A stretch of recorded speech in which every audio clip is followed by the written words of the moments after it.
ભાણેજે મળી ગળું દબાવી ખેડૂતને ઘાટ ઉતાર્યા માર। મૃતકની 2 માસૂમ દીકરીઓની હિંમતથી પોલીસ આરોપી સુધી પહોંચી।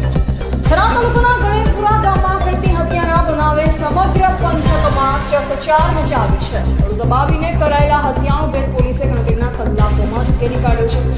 આ કેસમાં પોલીસે મૃતકની પત્ની, તેના પ્રેમી અને પ્રેમીના ભાણેજની ધરપકડ કરી વધુ તપાસ શરૂ કરી છે।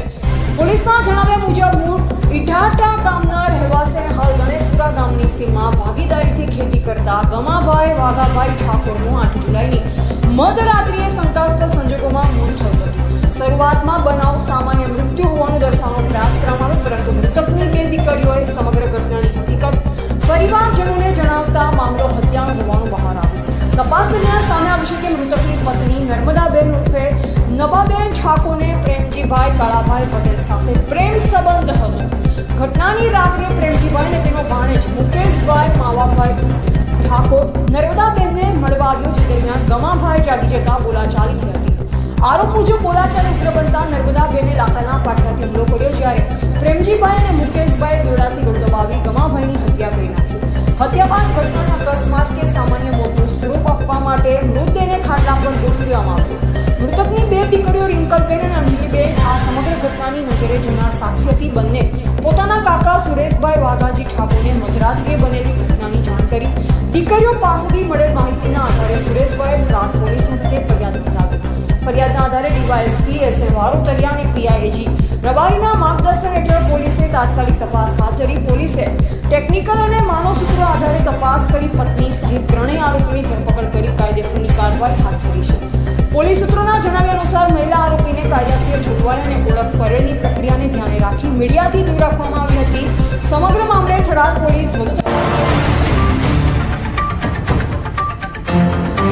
26ના રોજ બનેલ બનાવની વિગત આ મુજબ છે કે ગેમાભાઈ વાઘાજી ઠાકોર કે જેઓ કાના ભાવા પટેલને ત્યાં ભાગ્યા તરીકે છેલ્લા 4 વર્ષથી પરિવાર સાથે રહેતા હતા અને તેમને ત્યાં ખેતર ખેડવા સારું પ્રેમજી કાળા પટેલ સાંજે 7 વાગ્યાની સુમારે આવે છે અને ગેમાભાઈ ખેતર ખેડવા માટે જતા રહે છે અને તે દરમિયાન પ્રેમજી કાળા પટેલ અને નર્મદાબેન ઉર્ફે નબાબેન ગેમાભાઈ ઠાકોર બંને ત્યાં વાતચીત કરતા હોય છે। તે દરમિયાન મુકેશ માવજી કોડી ઠાકોર તે પણ ત્યાં આવે છે અને મોડી રાત્રે ગેમાભાઈ પરત ફરતા આ બંનેને ત્યાં જોઈ અને એકદમ ઉશ્કેરાઈ જાય છે અને તેમની સાથે ઝઘડો થાય છે। તે દરમિયાન નર્મદાબેન ઉર્ફે નબાબેનને પડેલ પાટિયું તેમના માથા ઉપર મારે છે અને જેના કારણે તેઓ જમીન પર પડે છે અને સાથે રહેલ બંને શખ્સો તેમને ખાટલા ઉપર લઈ અને એક રસ્સી તેમના ગળામાં બાંધી દે છે અને બંને સામસામે ખેંચી અને એમને ગળા ટૂંકો આપે છે અને તે મરણ જાય છે।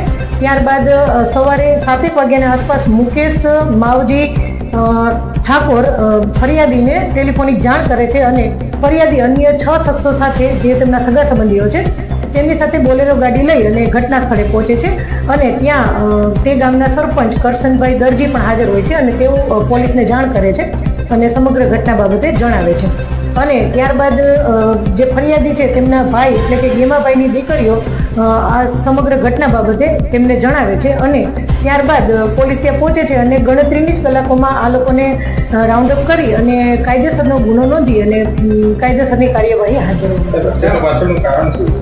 હત્યા પાછળનું કારણ પ્રેમજી કાળા પટેલ અને નર્મદાબેન ઉર્ફે નબાબેન ગેમાભાઈ ઠાકોર એમની વચ્ચેનો પ્રેમ સંબંધ હાલ જાણવા મળેલ છે।